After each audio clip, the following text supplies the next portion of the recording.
இந்த மாதிரி நெருப்பு பட்டாலும் பிடிக்காத ஃபயர் ரெசிஸ்டன்ட் பெட்ல இருந்து ஸ்டார்ட் ஆகி இப்பதான் உங்களுக்கு கல்யாணம் ஆக போகுதுன்னா சில்லுன்னு கூலிங் ஃபேப்ரிக்கோட வர கல்யாண மெத்தையில இருந்து உங்களுக்கு முதுகு வலியில சர்ஜரி பண்ணிருக்காங்க அப்படின்னா நிம்மதியா தூங்க ஸ்பைன்கான் mattress, dust free mattress, double decker mattress, இப்ப ட்ரெண்டிங்ல போயிட்டு இருக்க மேட்ரஸ் எல்லாமே பாத்தீங்கன்னா உங்களுக்கு பிடிச்ச மாதிரி பாத்தீங்கன்னா பண்ணி கொடுத்துட்டு இருக்கவங்க தான் நம்ம பட்டி மேட்ரஸ். தீபாவளி ஆஃபரா பாத்தீங்க அப்படின்னா நீங்க 10,000 ரூபாய்க்கு மேல பர்ச்சேஸ் பண்ணீங்க அப்படின்னா 2 பில்லோ ஒரு மெத்த விரிப்பு சிங்கிள் டிராவல் கியூட் பாத்தீங்கன்னா உங்களுக்கு ஃப்ரீயாவே தராங்க. நீங்க 25,000 ரூபாய்க்கு மேல பர்ச்சேஸ் பண்ணீங்க அப்படின்னா 3 பில்லோ ஒரு fitted bedsheet double travel cute பாத்தீங்கன்னா ஃப்ரீயாவே தராங்க.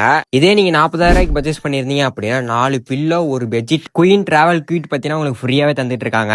அது மட்டும் இல்லாம பஜாஜ் இஎம்ஐ ஆப்ஷனும் பாத்தீங்கன்னா இவங்ககிட்ட இருக்கு. ஆல் கிரெடிட் கார்டும் பாத்தீங்கன்னா இவங்க அக்செப்ட் பண்றாங்க. இவங்க ஆல் ஓவர் தமிழ்நாடு முழுவதும் பாத்தீங்கன்னா டெலிவரி பண்ணிட்டு இருக்காங்க. அது மட்டும் இல்லாம நாமக்கல், கரூர், ஈரோடு, சேலம் இது எல்லாத்துக்கும் பாத்தீங்கன்னா டோர் டெலிவரி பண்ணிட்டு இருக்காங்க. தீபாவளி ஸ்பெஷலா பாத்தீங்க அப்படின்னா குழுக்கள் முறையில பாத்தீங்கன்னா ஃபர்ஸ்ட் பிரைஸ் பாத்தீங்கன்னா 2 கிராம் கோல்டு ஃப்ரீயாவே கொடுக்குறாங்க. இந்த மாதிரி செகண்ட் பிரைஸ், தேர்ட் பிரைஸ் சொல்லிட்டு பாத்தீங்கன்னா ஏகப்பட்ட பிரைஸ் அண்ட் கிஃப்ட் பாத்தீங்கன்னா கொடுத்துட்டு இருக்காங்க. அது மட்டும் இல்லாம இவங்க கிட்ட பர்னிச்சர் ஐட்டம் எல்லாமே பாத்தீங்கன்னா நம்ம பள்ளி முருகன் பர்னிச்சர்ல பாத்தீங்கன்னா கிடைக்கும். பட்டி மேட்ரஸ் கரெக்டா எங்க லொக்கேட் இருக்குன்னு பாத்தீங்கன்னா பரமத்தி ஆடியோ ஆபீஸ்க்கு பக்கத்துலயே பாத்தீங்கன்னா லொக்கேட் இருக்கு. இவங்க ஸ்டோர் ரூம் பாத்தீங்கன்னா பரமத்தி பஞ்சாயத்து ஆபீஸ்க்கு பக்கத்துலயே பாத்தீங்கன்னா இருக்கு. இந்த ஆஃபர் எல்லாமே பாத்தீங்கன்னா நெக்ஸ்ட் மந்த் எண்ட் வரையும் தாங்க இருக்கும். இந்த ஆஃபரை மிஸ் பண்ணாம நீங்களும் ஸ்கிரீன்ல தெரியுற அந்த நம்பரை பாத்தீங்கன்னா கான்டாக்ட் பண்ணி பிரைஸை வின் பண்ணுங்க.